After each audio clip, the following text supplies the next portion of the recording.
Welcome back to another episode of the Downsizing Roadmap podcast with your hosts, Jody Roscoe and Heather Fisher. We're talking about all things downsizing, from our own experiences with clients to guest experts. Let's make downsizing easier, one conversation at a time. Hey, welcome back to Downsizing Roadmap. Good to have you all here. I'm Jody Roscoe. I'm Heather Fisher. And today we're going to talk about preparing your house for downsizing. Yes, an area we have a lot of expertise in. Yeah. So we're real estate agents, and that's our main job. And so we talk to people all the time about what they should be doing with their house to get it ready for a sale. Downsizing is sometimes a little bit different because honestly, there's just more in the house. Often there's just more things in the house, and whoever's getting downsizing is likely going to a much smaller space. And so there's some work to be done to get the house ready to let go of some of those things first. Yeah, and I think lots of our episodes are on the stuff and getting the house down to just the house. And then today we'll spend a little bit of time talking about the house itself. Right. Once you've had your dreamy, time and you've decided what your future is going to look like and you're ready to move towards it and you've sorted through your things, and now what are we going to do with the house specifically to get it ready? Yeah, absolutely. So I think there are, we come across a couple kinds of houses, right? We come across houses that are ready to move in, that don't have a lot of changes that need to be made. House number 2 is kind of houses that might be the big things have been done, the windows and the roof and the plumbing might be updated or whatever, but they're dated. Yeah, I think we work with a lot of clients that are from a generation where, they're very good at maintaining the mechanicals. The furnace is always serviced and updated, and there's good records, and the bones get done when they should, and quality items put in. But because of that mindset, the kitchen works just fine, the bathrooms work just fine. So they're in great working order, but the finishes might be, what would not be as appealing to a current buyer because it just feels dated, although it's in very good condition. Right. And then the third type of house is something that has some deferred maintenance for whatever reason. They may not been able to keep the house up. And so we'll talk about each of those kinds of houses and what we should do to get each of those ready. Yeah. So let's start with the move-in ready house. So that one's already in good condition, may have been updated, probably pretty neutral in color. Flooring has probably been replaced and looks good. Of course, still all of the mechanicals are good and all of that. So those are probably the easiest ones, right? So for the seller anyway. It's always a job between the two of us as a real estate agent and a seller to work together to get to the place where we are ready to sell the house. So if you've kind of stayed up on all of your things, then that just makes your work less. And if you have deferred your work, then you have more work now. Yeah, and I think the deferred, is back to what we've talked about before, but it's that creep that it's just gotten harder to maintain. If someone in the house was the handyman and was the person that did things, as those become harder, they get done less, and it just happens over time. And it's okay. That's the situation lots of times, and you just have to go forward from there and get things back to the best place for it to sell. Yeah. So if the house is already pretty kept up, then really the things that need to happen are decluttering and depersonalizing, which needs to happen with every house, whether that's a downsizing house or not. Take the pictures of the family down, take the personal things down. I'm very specific when I want pictures taken because when you go and have pictures taken of your property, things that would look normal in it, not in a picture, do not look normal in a picture.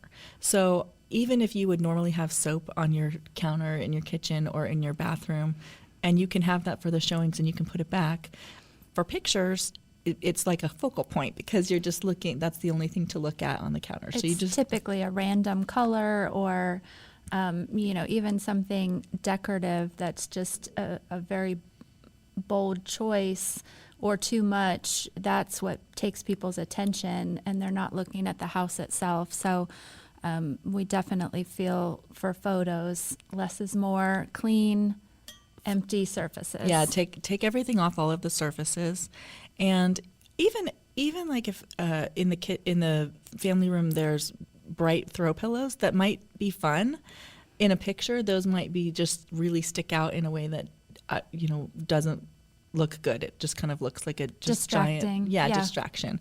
And so pretty neutral. Think model home. Nobody lives like that, so don't think, oh my gosh, why doesn't it look like that? Well, it doesn't, because we all live in our houses, and so it doesn't look like that all the time. So there's a little bit of work to be done, but for pictures, decluttering, taking all the things, you're going to move anyway, right? So start packing in the boxes or letting things go. Yeah. One way or the other. Packing the boxes for donation. Yes, right. Deep clean everything. Yeah. I think that even in the cleanest houses, when you move furniture and things, you see dirt that you didn't know was even there. I think two things personally that I have witnessed being just the best investment that are not super expensive is carpet cleaning by professionals and a deep cleaning by a professional. Number one, because you just don't want to. You're tired. You've already been packing boxes. You've moved all the things. Someone that does that can do it faster and better. And, like Jody said, it's not a reflection of the house and its upkeep. Everybody has, the dust behind things you haven't moved in a while, and baseboards and fans and inside appliances, and wiping out inside all of the cupboards and drawers that are empty now. It's a different kind of cleaning. It's a different type of cleaning, and I feel well worth the investment that you'll pay to have someone do it. So I would highly recommend that. And then carpet cleaning by some professional company that does a good job. Get those references for that, and let them, that it can take care of odors and pet smells, and just really make that first impression when someone comes in. Even if it's older carpet that you think, oh, they're going to want to change it anyway, having that carpet cleaned makes a huge difference, we've seen. Yeah, and I like the dry carpet cleaning, so that none of those smells that might be in it can come back up. So I really like that dry kind of carpet cleaning. And if it feels clean, people just feel innately like you've taken care of the house. Absolutely. And so if it doesn't feel clean, they feel like things are broken, even if they're not. They just imagine that that's what's happening, and they just feel like that. So buying a property is very emotional. Sometimes it's not rational at all in the beginning. So people walk into a property, and in the first few seconds, they decide whether they want to buy that property or not, or whether they want to at least continue to keep looking at that property. But if it's a no, that can happen in the first few seconds. I think if they see something that is, a negative impression right off the bat, they walk through the house counting the negative impressions. And Right. The opposite is true. If they get that good first impression, they walk through adding to their list of positives. And it is just emotional and, a mindset around that house. Yeah, which is why curb appeal is so important, because that's the first thing. The ultimate first impression. The ultimate first impression, landscaping looks good on the outside. The front door is painted. What happens with your front entryway, that has to really look great, because what happens is the realtor is there opening the lockbox, which takes a minute. And so as they're doing that, the buyers are just standing there looking at the door. And if it's chipped and not painted, or if there's cobwebs all over the front or whatnot, like that is their first impression. We get feedback sometimes, I've seen it over the years where the feedback might be buyers decided not to go inside. Right. I mean, it truly is. They drove up and they decided from the outside, and it could be amazing inside. Yeah. But yeah. So you really want to make sure that the front entry is welcoming, especially, we're in Ohio right now in the winter time. If it snows, you want to have a plan for clearing snow, making it easy for buyers to Get up to the front door. If you have overgrown, bushes hanging over that entry sidewalk, get those trimmed back. Don't make it feel, that they're not sure they're in the right spot to go up to the porch, and just really make it welcoming. Flower pots can be easily added for that color on the porch without needing to have a whole yard of flowers planted. Fresh mulch on whatever is there in the landscaping beds and some flower pots can make a big difference. No weeds, all right, that. Right. So staging basics, you basically just want less things in the room.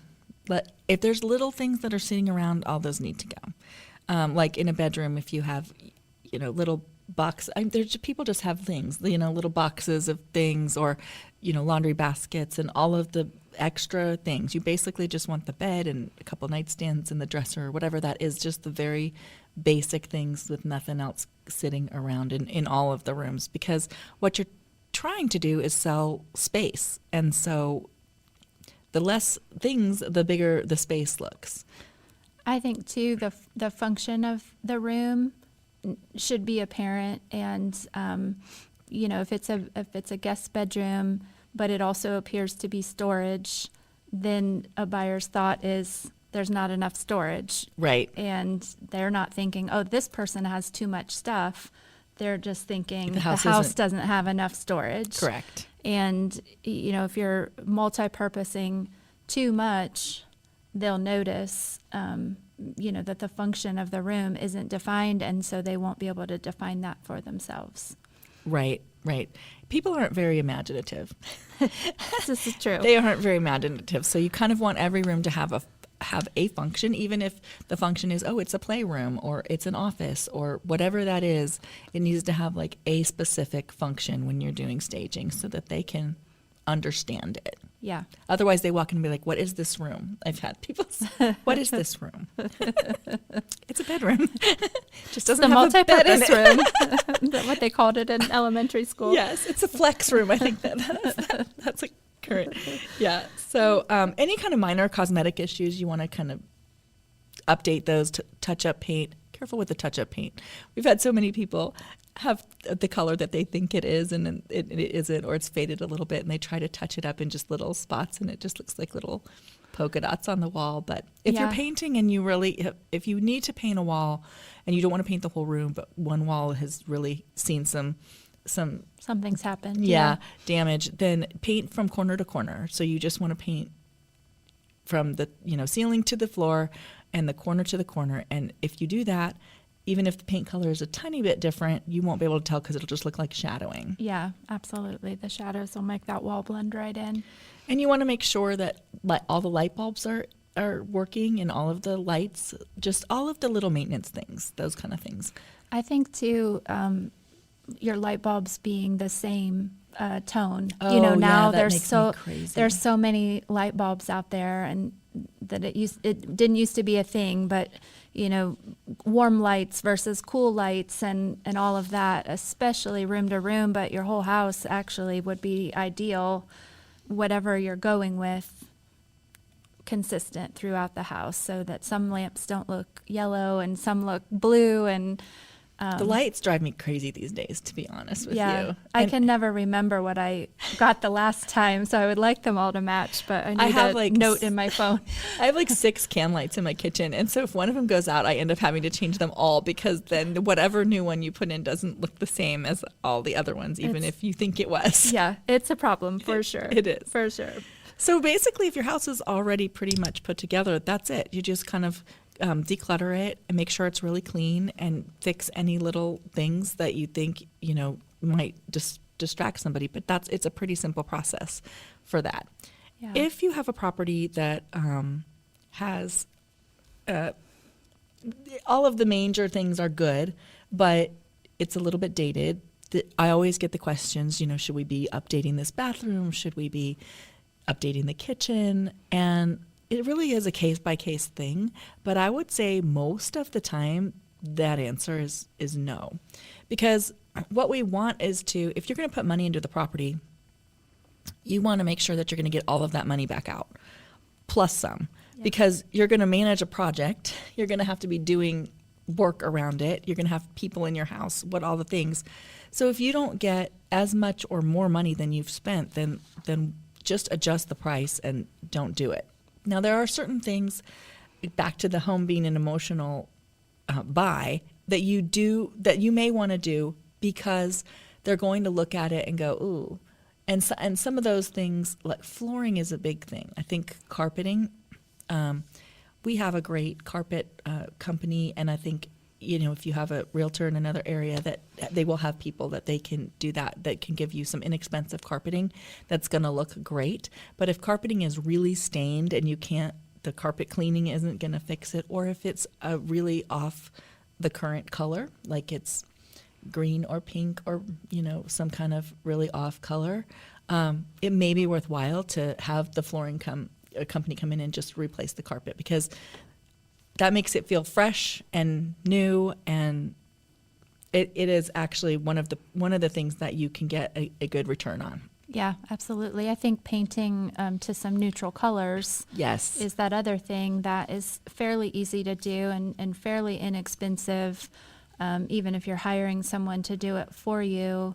It's not a huge investment, but going back to neutral is fairly easy. I would say that if that's your plan, talk to us first, or whoever you're using to help get some input, because sometimes we come out to someone's house and they say, we just painted the whole house, but bright yellow or bright pink or bright. Yeah, we do see some colors that still didn't make that update that you wanted it to. It's clean and it's fresh, but it's still personal. It's not a color for the masses. It's a color that you love, which is exactly how you should live when it's your home. Definitely pick the colors you live. It doesn't matter about trends and all of that. But if you're doing it specifically for getting ready to sell, you want to pick that, neutral that's going to hit the most buyers, that gives them a fresh palette to imagine whatever direction they want to take it. So don't make that investment until you've, gotten some advice on what that might be. As trends change and buyers' interest in different things change quickly. So currently we went from browns to grays, and now we're kind of going back to browns a little bit, but we have cream in the middle there. So it's lots kind of white and cream. A lot of white and cream, and there are 15,000 white colors. Yes. So because you're trying to pick for your house. Yes. And there's thousands of colors of white. Yeah, white does not mean white. It's a lot. So and cream can be yellowy, it can be pink, it can be blue. Like, it's cream, but it has undertones, and so you have to kind of be careful with that. And if you're trying to update your current house with paint, which I think that our stat was, it's like 107% return, which is over 100%, and it is the least expensive way to really change the whole room. Like, paint is the least expensive way to make a whole different look in your house. But if you're doing that, and you're trying to update it, and I had people struggled a lot when everything was beige, but they wanted it to be gray, so they would paint it gray, but then the floor was still beige, and then cabinets, and that did not go well. So then the paint companies came out with like grayish, right? So it was like a gray beige, which is actually, I think it's a color. I have Revere pewter from Benjamin Moore in my house, which I think is a gray beige color, and that's still a really pretty color. But the cream colors, I think, are really what are coming in now. So if you're thinking about doing paint in your house right now, I would pick a cream color, because that's going to go with everything. I like Drift of Mist by Sherwin-Williams. It doesn't pull a lot of yellow. Yeah, and it depends a lot on what is existing in the house that you're not changing. The color of your kitchen cabinets, or the color of your flooring, like you said, the color of your trim, if you have white trim versus wood tone trim, and what shade of that. So it's a whole thing. So if you are going to make that investment, ask us or somebody, and get that advice before you've spent that money, and then the feedback comes back, says, well, don't like the paint colors, that make your heart sad. Yeah, because I mean your intention is right, and Yeah. so I actually, before you do any of these things that we're saying, I would have a real estate agent. I would have us come out and talk to you, because there are things that you might think need to be fixed that will not give you a return on your investment, and so you should not fix them. And even if they do eventually need to be fixed, the next buyer will do that. And then there are things that you might be thinking, oh, that's fine. I've lived with it for however many years. You walk by, you don't even notice that it's there. Yeah. And we walk in and be like, oh no, that needs to be fixed. I think too, our experience can point out the things that are pretty easy and inexpensive that Yeah. someone might think, oh, that's a huge job. And it's like, oh, that would be, $100 to have the handyman do. And you're like, oh, I should have done that, 15 years ago. But Yeah. I think, Like sometimes you can just, update some light fixtures, or just change the knobs in your kitchen cabinets, Yeah. or, things like that aren't super expensive, but can make a visual difference. yeah, So, absolutely. yeah. So paint, I love that as an option, just in that it can really make a massive difference for not a lot of money. Kitchen updates, again, it's all personal, but if you're looking to change things out, often kitchen countertops are dated colors or have seen lots of wear. Yeah. And sometimes you can, if you just change out the countertop or just the backsplash, sometimes those are things that can just easily be changed without tons of money. I rarely go into a house when we're talking about listing the house and have them spend thousands of dollars. It's very rare that they're going to do that. So we just kind of look at small things that they can do to change. A lot of times in bathrooms, you want to maybe change the Hollywood lights, to just a smaller, light fixture, a more current light fixture. Maybe the mirror in the bathroom needs to be changed because that makes it seem really dated. And sometimes if you just do those two things, that can just give it a little bit more updated look. Yeah, and if you're in this position, I mean, rest assured, if the major things are done, the roof, the HVAC, the windows, those big ticket items, the cosmetic changes are less of a big deal because a buyer is like, okay, those big things are relatively new or well maintained. They look forward to making some choices themselves for the cosmetic things and already want to do that anyway. So yeah, I think that's part of the fun of making the house their own when they get into the house. So, yeah.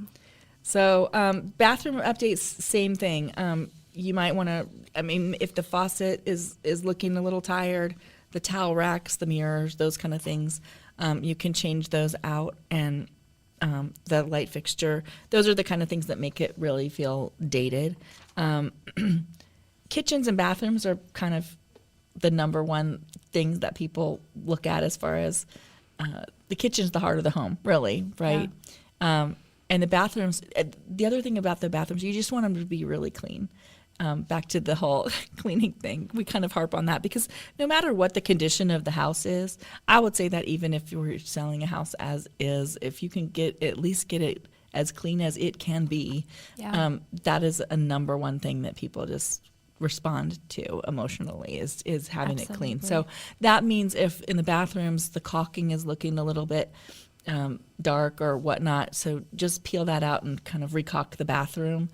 That can give it a whole fresh look, even without redoing the whole shower. Just make sure that the caulk is in there. And if the caulk's not there, then that can cause leaking problems, and that can cause all kinds of bigger problems. So we don't want anything like that. Yeah.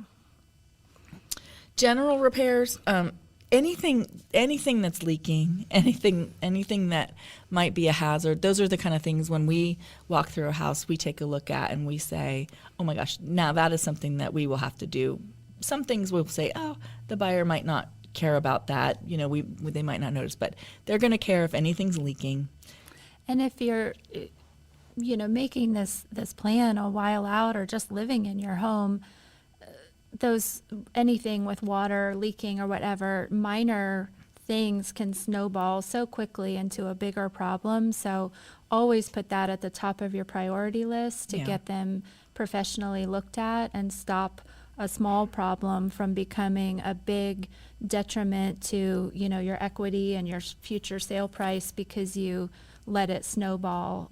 So if at all possible, address I think water everything. is the worst. Yeah, so just something dripping under a sink that's a small drip, don't ignore it, because then you spiral into it damaged the cabinets, then it leaked down to the next floor. I mean, it just... Yeah, water I think is the absolute most destructive and most frustrating kind of... We had a guy that moved, and the movers moved the washer and dryer, and they didn't put any little cap or anything on it, and it was dripping pretty decently, but they didn't notice. I guess the movers didn't notice, and that was the last thing that went out of the house. And then nobody went into the house for like a week and a half until the new buyers came and found that the entire ceiling of the basement was on the floor because there was water from. So water can be so damaging in such a short amount of time, is what I'm trying to say. And so just if anything is leaking in the house, just get it looked at right away. Same with the roof.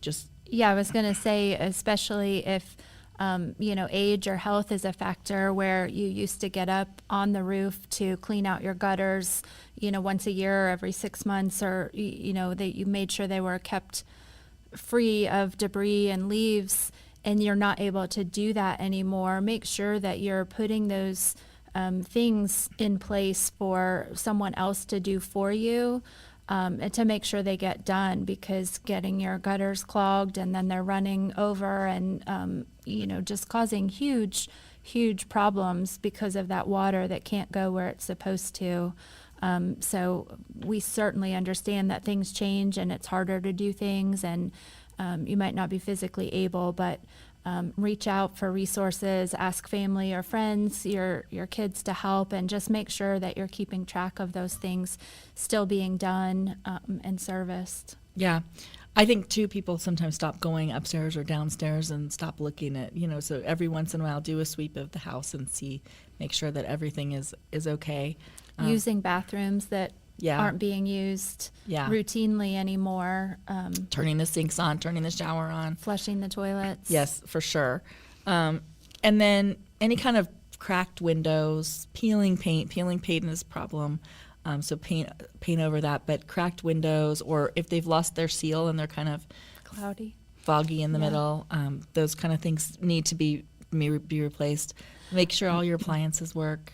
I think, too, if you've had, we see a lot where there was maybe a leak in the ceiling or a leak between floors, so still on the ceiling of the room, and the repair has been taken care of. They had the plumber out, they had everybody out. It's not an ongoing issue. There's not a water problem, but you can see the spot on the ceiling where it wasn't repainted or, replace the drywall or whatever, and that is an instant question for a buyer: what happened there? And of course it would be disclosed that you had the problem and it was repaired, but it's that back to that mindset. They see it, and then it's a question. Well, it's like, oh, this house leaks, this is a leaky house. Like, they just get in their heads, kind of really, they blow things out of proportion, to be honest with you. And so we see that a lot, because people do. They get right on top of it. They're like, oh, gosh, the roof is leaking. We need to handle that. And so they do. They absolutely handle that. And then they live with the drywall repair spot for 20 years. Correct. And no one thinks twice about it. Yeah, and you it's just like, stop that looking was at it. 10 years ago. It was fixed, no further problems. And we get that. But just that whole impression, you want to just have those little things freshened up. Yeah. Yep. So I think those are the main things. Again, have a real estate agent, have us come take a look and see what needs to be done and what might not need to be done. And I think you might be surprised. It's often a little bit less than they think. But certain things will make a difference in the price of the property. Yeah. So curb appeal, landscaping has really high return on investment. So paint or carpet, at the very least, carpet cleaning and deep cleaning. Yeah. So that increases the buyer's confidence. They want to buy the property. They get excited about it. That's what you really want when somebody comes in the house. You want them to be excited and not thinking, ew, that needs to be handled, or gosh, that's going to cost a lot of money, because that's the other thing they do is they really blow it out of proportion of, how much it's going to cost. So it might be, a couple $1,000s for carpet, and they'll be like, and that's going to be $20,000.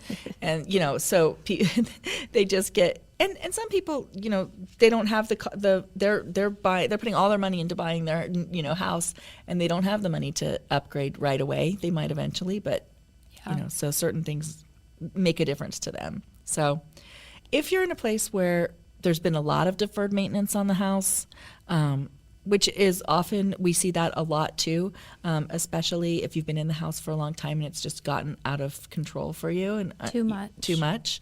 So we've seen that a lot. Sometimes it doesn't make sense to make any changes, because there's just more.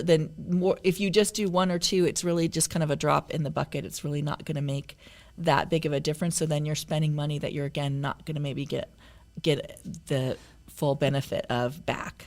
Yeah, I think, thinking back to some of the things we were just talking about in the last part, doing those in a home that's just in much more disrepair than that is just a snowball. Right. You change the flooring, then the baseboards need change, then that goes into the next room, and the tile it doesn't line up, and it can just be a snowball where doing any of the repair, you either go down the road of having to do way more than you plan to, or you do one thing and it doesn't make a difference in the buyer's mind, because they're just like, okay, this is a full gut job that we want to redo all the surfaces in a property or make the repairs.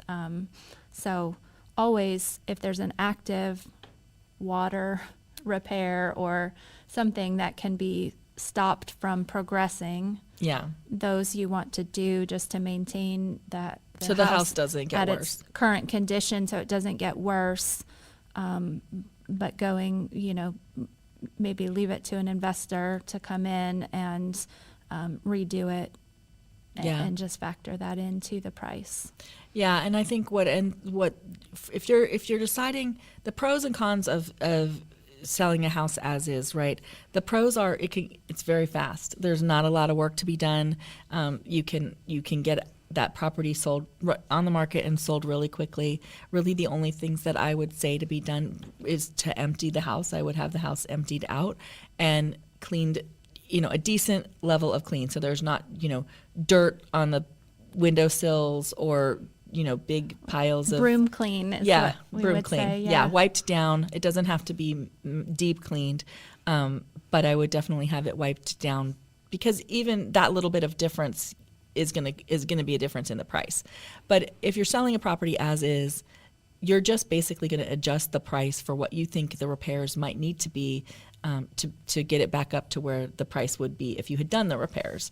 Not the crazy, extra things that people are thinking in the price, but just, a reasonable price you're just going to adjust that price for the And sometimes that's the that need to be best done. option when a family doesn't have that upfront money Right. to do, any level of updates or repairs. When that money situation is tight and the money is in the equity of the home, doing it that way, that's coming off the bottom line of the equity, in the price that you get for it, but you're not having to come out of pocket. If you're helping mom and dad or someone has passed or that, you're not putting that financial pressure on the family to come up with those resources, or you just don't have it to put up. That's an easy way to do it. And you don't have time to manage, or to either manage the repairs, or to spend the time that it will take to have the repairs done. A couple months of time. You need it to sell so that you can get that equity for the next step, whatever that is. Yeah. So that's the pros. The pros are it's done quickly. The con is you might not get quite as much money for it, but in the end, if you had to spend money to get up to that price, it may actually be the same net for you in the end. It just doesn't sound like it in the price of the house. Yeah, and the price of a house is determined by the house itself and how it compares to the other, homes on the market and their condition. So, the house that you have to sell is what you have. And yeah, I think just being realistic about what it is and what your goals are. What do you want out of it? If it's to sell it quickly and it's okay, it just needs to go because we need the cash to, take care of mom and dad, or we need the cash to just move on forward in our own lives, then that's okay. Just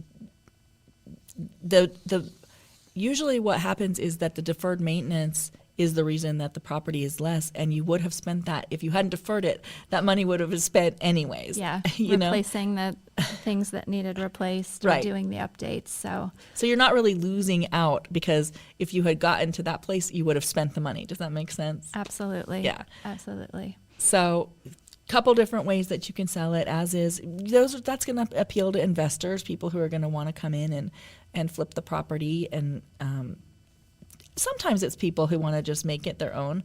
But somebody who's going to come in and do some major repairs to it. Yeah. So those are kind of our choices, and it really just depends on what you're looking at. Most of the time, when we talk to people about selling their property, we end up in that middle place. There's usually some things to do, but not a ton of things to do. Yeah. It's rare when it's absolutely perfect and I get to walk in and say, this is amazing. Yeah, it feels like in our, the market we've been in for quite a while, we would rarely advise taking time or financial cost for major upgrades or improvements, price accordingly to the market, and, do those easy things, and always reduce your stuff. Yeah. Clear the surfaces, get Yep. it ready, either empty to sell, or just reducing what's in there as you get ready to move, so that it isn't too full. Yep. And call your realtor first and get their suggestions on all of the things. I think people don't realize, certainly for us, but I would assume, realtors all over the country, but definitely for us, we would prefer to meet with someone very early in the process. So call us early, and, we say the word strategy all the time, but have a strategy for, what it would look like to get your home ready to sell. Even if that's a year from now, take those suggestions, and then you have time, if it's not a quick need for right now, which we can do as well. Bring in the professionals early. Don't make all those choices yourself and then come say, look what I did. And maybe it wasn't exactly, the best choices to bring you the best sale price and the best use of your time and resources. I talk to people all the time too.